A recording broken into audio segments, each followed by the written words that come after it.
৭৪ বছর বয়সী এক রিকশা চালক আব্দুল কাদের অবসর নেওয়ার পরিকল্পনায় নিজের গ্রামের বাড়ি ফিরে যান।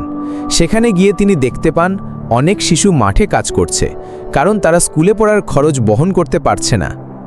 এই দৃশ্য দেখে আব্দুল কাদের আবার শহরে ফিরে যান এবং রিকশা চালানোর কষ্টকর পেশায় ফিরে আসেন।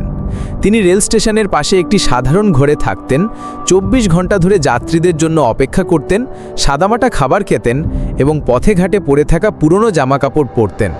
তিনি নিজের কষ্টার্জিত সমস্ত অর্থ সেই গরিব ছাত্রছাত্রীদের পড়াশোনার জন্য দান করতেন, যারা আর্থিকভাবে অসচ্ছল ছিল।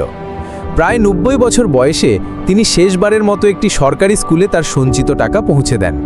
তিনি তখন ছাত্রদের বলেন, আমি আর কাজ করতে পারছি না।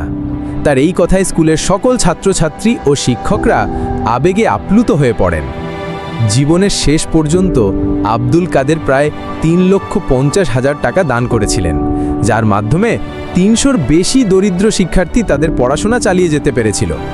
আব্দুল কাদের মারা যান, রেখে যান এক অনন্য ও প্রেরণাদায়ক উত্তরাধিকার।